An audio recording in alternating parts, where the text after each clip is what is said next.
The abandoned hotel. The rain pounded against the old, weathered walls of the motel as the group of friends pulled into the dimly lit parking lot. It was nearly midnight, and they had been driving for hours, eager to reach their destination and get out of the storm. "This place looks like it's been abandoned for years," Megan said, peering out the car window at the crumbling facade. "Well, beggars can't be choosers or boyfriend," Tom replied. "It's late and we need to find somewhere to stay. This'll have to do."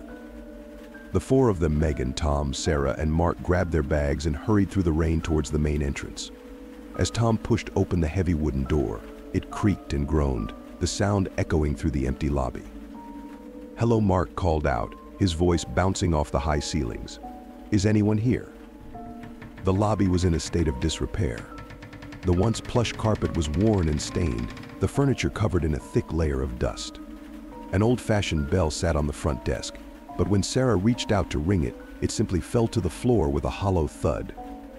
"I don't like this," Megan whispered, shivering despite her rain-soaked jacket. "Something feels off." "Don't be such a baby," Tom scoffed. "It's just an old, abandoned hotel. What's the worst that could happen?" After several minutes of searching, they finally found a staff member, a sullen-looking man with a thick beard and sunken eyes. "We'd like a room for the night, if you have any available," Tom said. The man eyed them warily. "You sure you want to stay here?" he asked in a gruff voice. "This place has a history." "What do you mean?" Sarah asked, her brow furrowing. "People have disappeared here." Over the years, the man paused, his gaze shifting to the floor. "Bad things have happened in this hotel." Megan felt a chill run down her spine. "What kind of bad things?" "Murder," the man replied simply. "A madman used to live here, back in the 80s. Killed a bunch of guests before the police finally caught him." He shook his head slowly. "This place has been abandoned ever since." The four friends exchanged uneasy glances. "Well, we don't have much of a choice, do we?" Tom said, trying to sound nonchalant. "It's pouring out there and we need a place to stay. We'll take our chances." The man shrugged. "Suit yourselves." He reached under the desk and produced a set of keys. "Rooms 204, 205, and 206. Try to stay out of trouble." As they made their way up the creaking staircase, Megan couldn't shake the feeling that they were being watched. Once they reached their rooms, the friends quickly settled in, eager to get out of their wet clothes and get some rest. "I can't believe we're staying in a place with such a sordid history," Sarah said, shuddering as she hung up her coat. "Oh, come on. It's not that bad," Tom said, flopping down on one of the twin beds. "So a few people got murdered here, big deal. It's not like the killer is still around, right?" "I don't know," Mark said, peering out the grimy window at the rain-soaked parking lot. "That guy at the front desk seemed pretty spooked. And did you see the way he looked at us?" "He's probably just some weirdo who's been living here too long," Tom scoffed. "Don't worry so much, you guys. What's the worst that could happen?" As if on cue, the light suddenly flickered and went out, plunging the room into darkness. Megan let out a startled yelp. "Relax.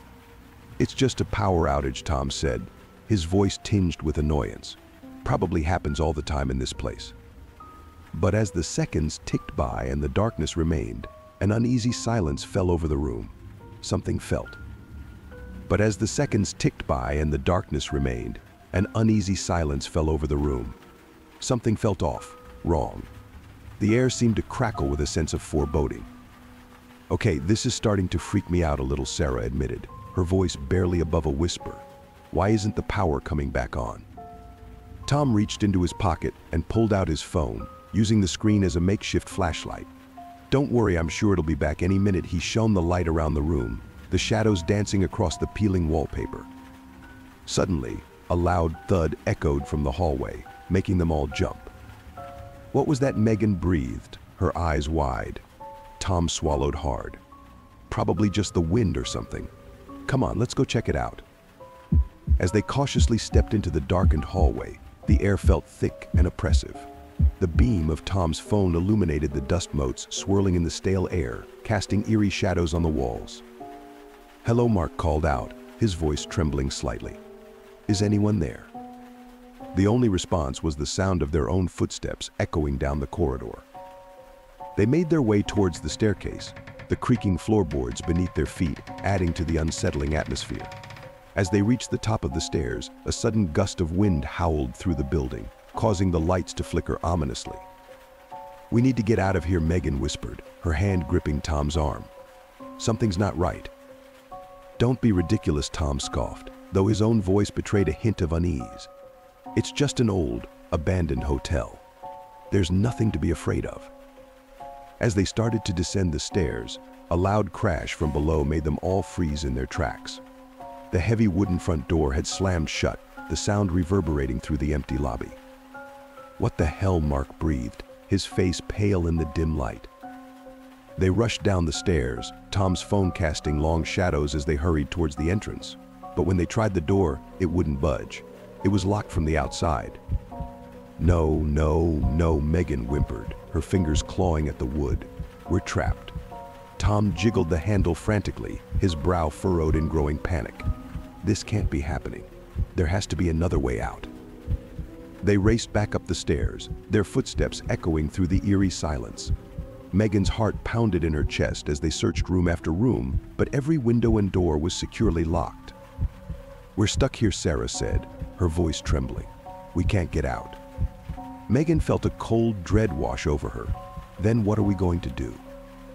As the hours crept by, the friends huddled together in one of the rooms, their nerves frayed and their fear palpable. The storm raged on outside, the howling wind and pounding rain only adding to the unsettling atmosphere. "This has to be some kind of sick joke," Tom muttered, pacing back and forth. "There has to be a way out of this place." "We've checked everywhere," Mark said, his head in his hands. "All the doors and windows are locked. We're trapped." Megan felt a shiver run down her spine. What if that man was telling the truth about the murders?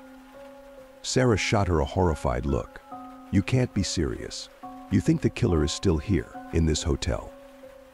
"I don't know," Megan admitted, her voice barely above a whisper. "But something is wrong. Very wrong. I have a bad feeling about this." As if on cue, a sudden thud echoed from the hallway, followed by the sound of slow, deliberate footsteps. The friends froze, their breath caught in their throats. "Please, God, no," Tom whispered, his face ashen. The footsteps drew closer, the floorboards creaking under the weight of each step. Megan felt her heart pounding in her ears as a dark figure slowly materialized in the doorway, its features obscured by the shadows. The dark figure in the doorway slowly stepped forward, revealing the haggard face of the man from the front desk. His eyes were sunken and wild, a twisted grin spreading across his lips. "I told you," he rasped. "Bad things happen in this hotel." The friends scrambled backwards, terror etched on their faces. "How did you get out here?" Tom stammered, his voice shaking. The man let out a chilling laugh. "I never left.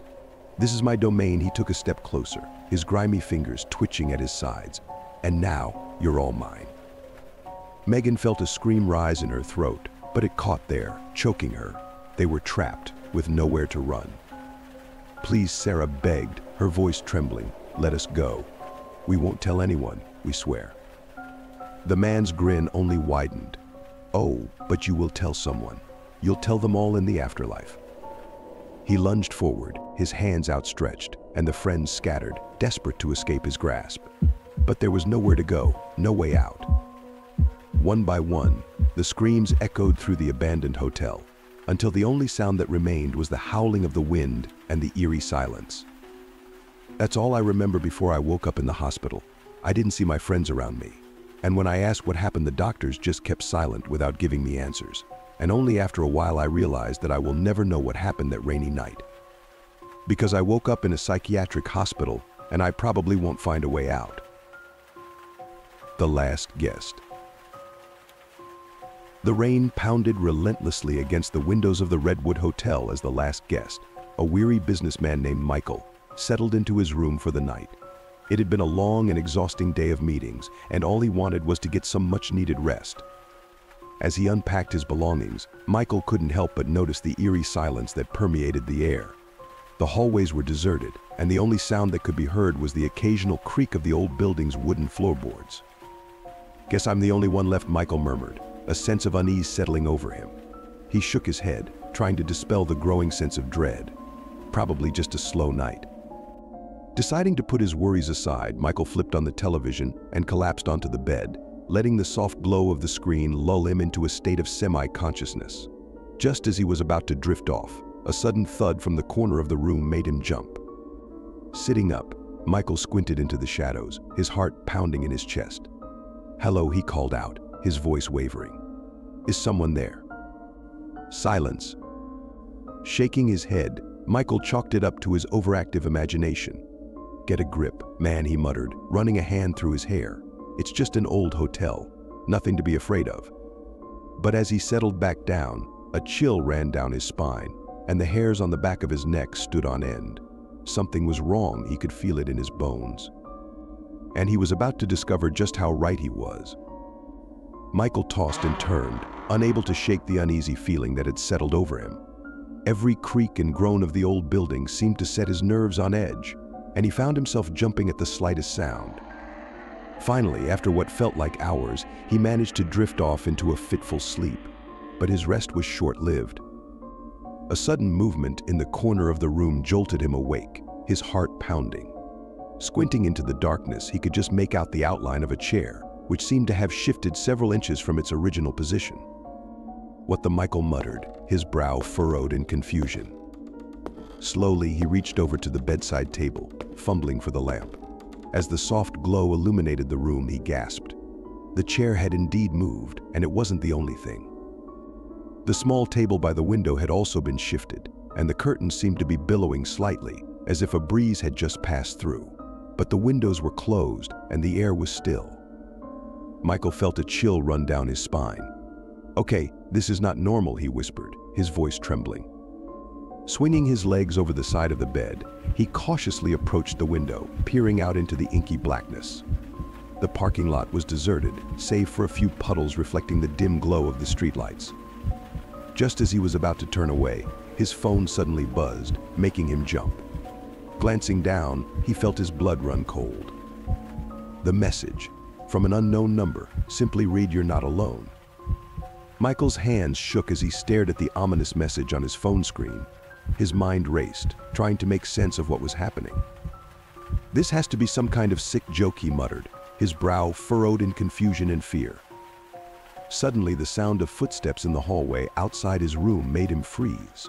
They were slow, deliberate, and seemed to be getting closer with each passing second. Clutching his phone tightly, Michael crept towards the door, pressing his ear against the wood.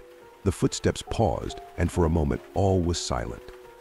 Then, a soft, scratching sound like fingernails against the door sent a shiver down his spine. Michael stumbled backwards, his heart pounding in his chest. He scanned the room, desperately searching for a weapon or a way out, but there was nothing. He was trapped. The doorknob rattled, and Michael felt a surge of panic. Thinking quickly, he dove behind the bed, his body trembling as he waited with bated breath. The door creaked open, and Michael could hear the slow, deliberate footsteps of whoever or whatever had entered the room. He held his breath, his heart pounding in his chest, as the footsteps drew closer. Suddenly, a soft glow filled the room, and Michael risked a glance over the edge of the bed. A figure stood in the center of the room, holding a flickering flashlight. Michael couldn't make out any distinct features, but the sheer presence of the figure filled him with a sense of... The figure paused, seeming to scan the room, before turning towards the bathroom. Michael watched, his muscles tense, as the figure disappeared behind the bathroom door, the light from the flashlight casting eerie shadows across the floor. Seizing the opportunity, Michael quickly crawled out from behind the bed and made a beeline for the door. But just as his hand reached the doorknob, a loud crash from the bathroom made him freeze. The bathroom door burst open, and the figure emerged, its movements frantic and erratic.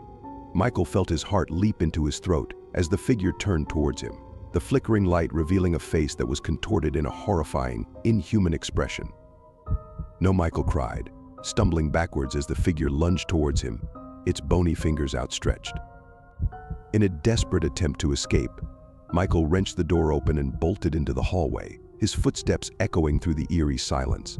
He could hear the figure's heavy footsteps behind him, the sound of its labored breathing sending a chill down his spine. Michael ran, his lungs burning, until he reached the end of the hallway. But as he frantically searched for a way out, he realized with sinking dread that all the doors were locked. He was trapped. Panic gripped Michael as he frantically tried the doors, his fingers clawing at the handles. Every exit was sealed shut, as if the hotel itself was determined to keep him trapped inside. The sound of the figure's approaching footsteps sent a fresh wave of terror through him, and he quickly ducked into a nearby alcove, pressing his back against the wall and holding his breath. The figure emerged into the hallway, its movements still erratic and unnatural. Michael watched, his heart pounding. As it paused, its head turning from side to side as if searching for something. Suddenly, the figure let out a guttural, inhuman scream that made Michael's blood run cold. It began to stalk down the hallway, its long, bony fingers reaching out to grasp at the walls as it moved. Michael felt a wave of nausea wash over him as he realized the true nature of the figure. It was no longer human, it had been twisted and corrupted into some sort of horrific, otherworldly creature. Swallowing back his fear, Michael steeled his nerves and began to slowly back away, his eyes never leaving the figure as it continued its eerie, shambling gait. He had to find a way out, a way to escape this nightmare before it was too late. As he rounded the corner, he caught sight of a faint glimmer of light coming from the end of the hallway. Hope surging within him, Michael quickened his pace, his footsteps echoing through the empty corridors. But just as he reached the end of the hall, a sudden, deafening crash behind him made him whirl around in terror. The figure had caught up to him, its inhuman howls reverberating through the hotel. Michael knew he had to act fast. His only chance at survival was to confront this twisted, demonic entity head-on. Gritting his teeth, he steeled his nerves and prepared for the battle of his life. Michael's heart raced as he faced the twisted, inhuman figure that had been stalking him through the abandoned hotel. The creature's movements were erratic and unnatural, its bony fingers grasping at the air as it let out a guttural, bone-chilling scream. Swallowing hard, Michael reached down and grabbed a sturdy-looking wooden chair that was propped against the wall. He gripped it tightly, his knuckles turning white as the creature advanced towards him, its eyes glowing with a malevolent, inhuman light. "Stay back," Michael shouted, his voice trembling. "I'm warning you." The creature paused for a moment, its head cocking to the side as if studying Michael. Then, with a sudden burst of speed, it lunged forward, its gnarled fingers reaching for his throat. Michael swung the chair with all his might, the heavy wooden frame colliding with the creature's side. It let out a piercing screech, staggering backwards, but it quickly regained its footing, its eyes narrowing with a feral intensity. Adrenaline surging, Michael swung the chair again, this time catching the creature across the face. It reeled, its features twisting in a mask of pure rage, and Michael seized the opportunity to make a break for the faint glimmer of light he had spotted earlier. As he ran, he could hear the creature's heavy footsteps pounding behind him, its guttural snarls echoing through the empty hallway. Michael's lungs burned, his muscles aching, but he pushed forward, desperate to escape the nightmare that had enveloped him. Finally, he reached the end of the hall, and to his relief, he found a set of double doors leading outside. Throwing his shoulder against them, he burst through into the cool, rain-soaked night, the sound of the creature's furious howls fading behind him. Michael ran, his feet splashing through the puddles, until he reached his car. Fumbling with the keys, he started the engine and peeled out of the parking lot, his heart pounding in his ears. As the Redwood Hotel disappeared in his rearview mirror, Michael let out a shaky breath, his hands trembling. He had survived the nightmare, but he knew that the horrors he had witnessed would haunt him for the rest of his life. The next morning he read in the newspaper that someone had called the police on the noises in that hotel, and they had found a homeless thin man there who was scaring all the visitors to the building. But Michael still vowed never to return to that scary place and kept the memory of his ordeal under lock and key, burying it deep in the depths of his mind. He knew that some horrors were better left undisturbed. The storm. The rain pounded against the windshield as Amelia white-knuckled the steering wheel, her eyes straining to see through the thick sheets of water cascading down the glass. The wipers could barely keep up, and she cursed under her breath as she navigated the treacherous, winding roads of the California countryside. She had been on her way to visit her sister in San Francisco when the storm hit, coming out of nowhere and quickly turning the drive into a nightmare. Amelia had considered turning back, but the nearest town was still miles away, and she was running low on gas. All she could do was press on and hope she made it to her exit. As she rounded a sharp bend, the headlights of her car illuminated a sign for a motel up ahead. Amelia felt a wave of relief wash over her. Finally, a chance to get off the road and wait out the storm. She pulled into the gravel driveway, the tires crunching as she parked in front of the dimly lit office. Grabbing her purse, Amelia dashed through the rain and into the motel lobby. A small bell chimed as she opened the door, and she was met with the musty, stale smell of cigarette smoke and old carpeting. Behind the counter sat a middle-aged man with a thick mustache, his eyes hidden beneath the brim of a faded baseball cap. "Can I help you?" he asked in a gruff voice. "Yes, I'd like a room for the night. If you have any available," Amelia replied. The man eyed her for a moment, then reached under the counter and produced an old guest book. "Just you?" "Yes, just me." He flipped through the pages, running his finger down the list of names. "Looks like we got one left. Room 12 down at the end of the lot." Amelia dug into her purse and pulled out her wallet. "How much?" $50. "Cash only." She handed him the money, and he scribbled something in the book before tossing her a key. "Enjoy your stay." Amelia hurried back out into the rain, the key clutched tightly in her hand. Room 12 was just as the man had said, a single-story building at the far end of the motel. She unlocked the door and stepped inside, grateful to be out of the storm. The room was sparse, with peeling floral wallpaper, a small table with a single chair, and a twin-sized bed covered in a worn quilt. Amelia sighed and set her purse down, then flicked on the light switch. A single bulb flickered to life, casting a yellow glow over the room. After a quick inspection, Amelia determined the room was clean enough, if not a bit outdated. She removed her soaked jacket and hung it on the back of the chair, then kicked off her shoes and collapsed onto the bed. The springs creaked beneath her weight, and she stared up at the water-stained ceiling, listening to the pounding of the rain. Exhaustion quickly overtook her, and Amelia felt her eyelids grow heavy. Just as she was about to drift off to sleep, a noise from the far corner of the room caught her attention. She sat up with a start, her heart racing. "Hello," she called out, her voice shaky. "Is someone there?"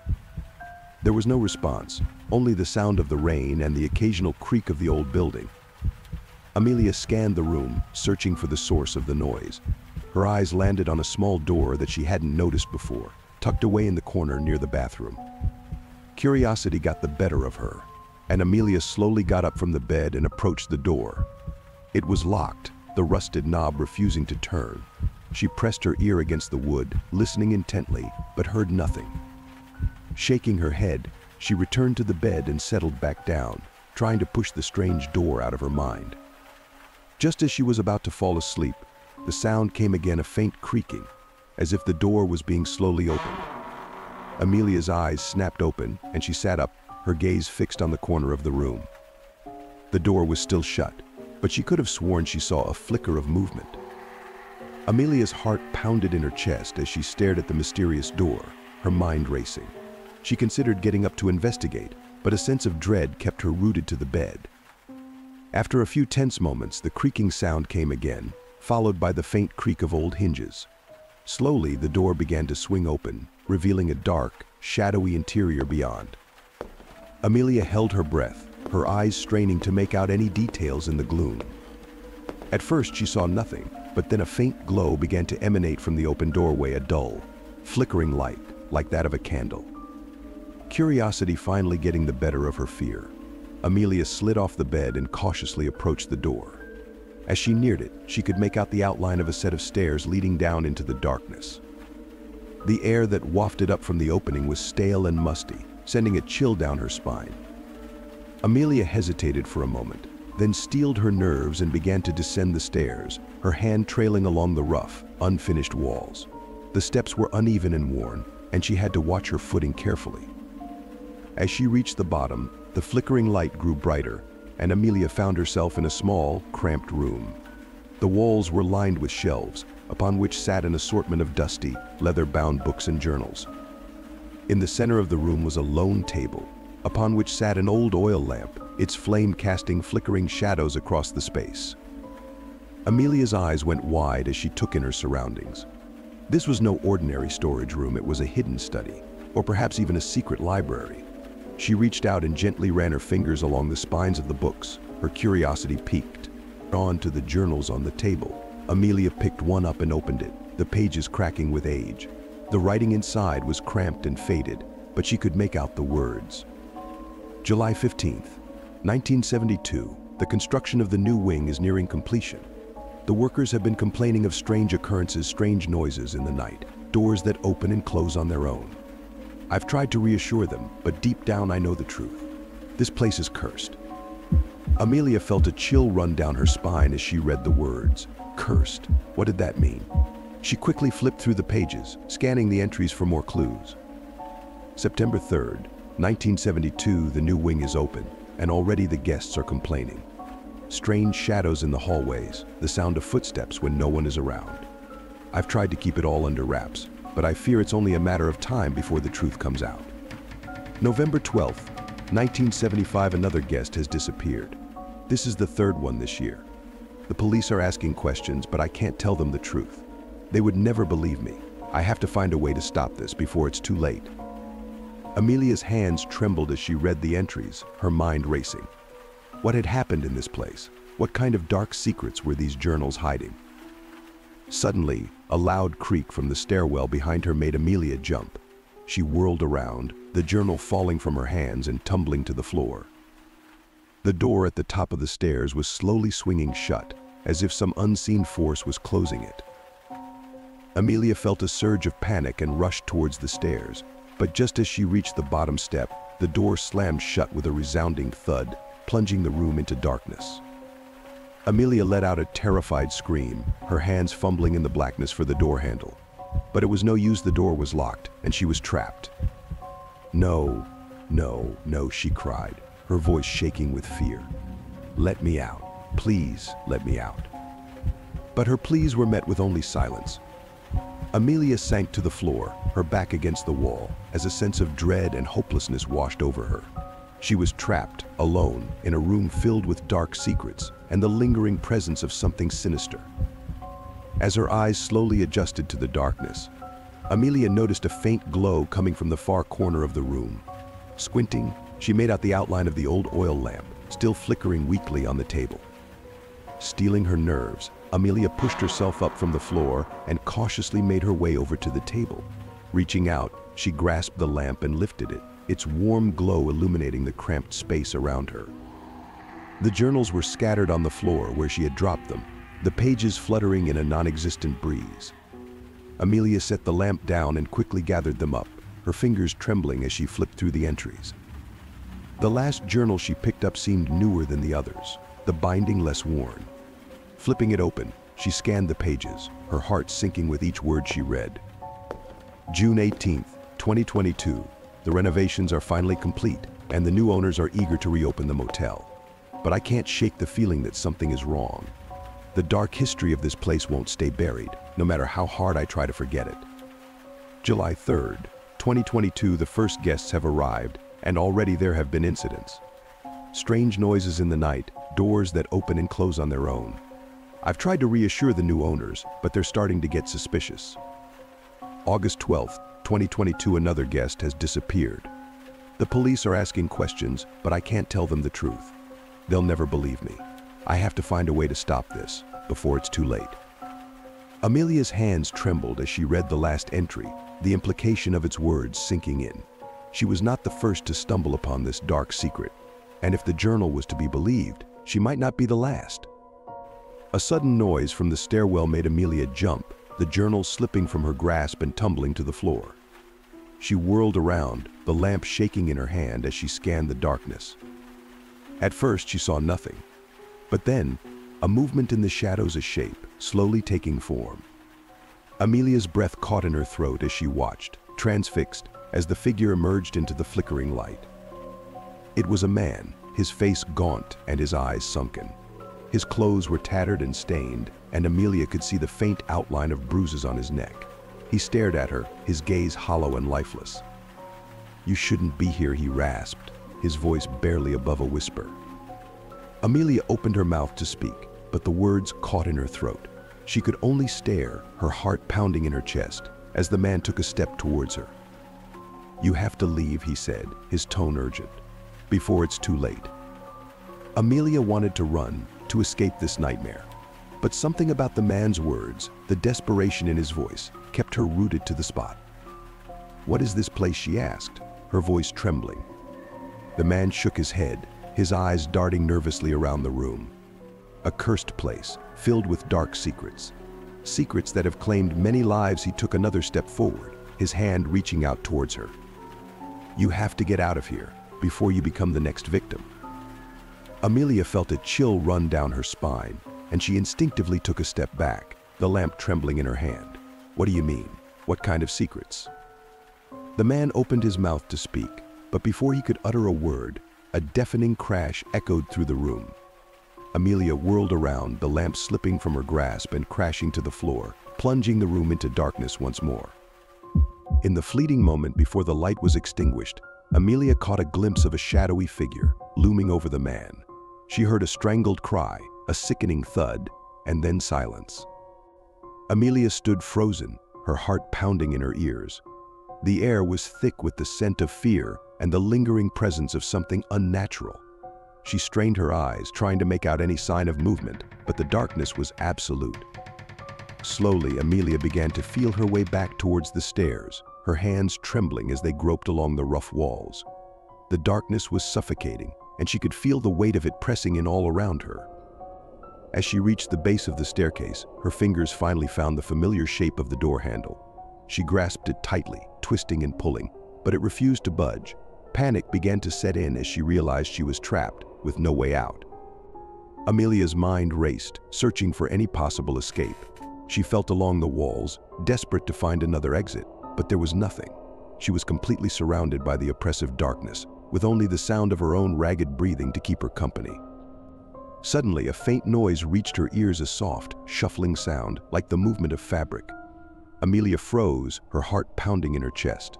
She strained to listen, every sense on high alert. There it was again, a barely perceptible rustling, coming from somewhere in the room. Amelia felt the hairs on the back of her neck stand on end, a chill running down her spine. She opened her mouth to call out, to demand whoever or whatever was there to show themselves, but the words caught in her throat. A primal fear gripped her, and she found herself paralyzed, unable to move or speak. The shuffling grew louder, drawing closer, and Amelia felt a presence behind her. She could almost feel the weight of it, the oppressive sense of something malevolent and ancient. Slowly she turned, her eyes straining to make out any shape in the inky blackness. And then she saw a pair of glowing, inhuman eyes, hovering in the darkness.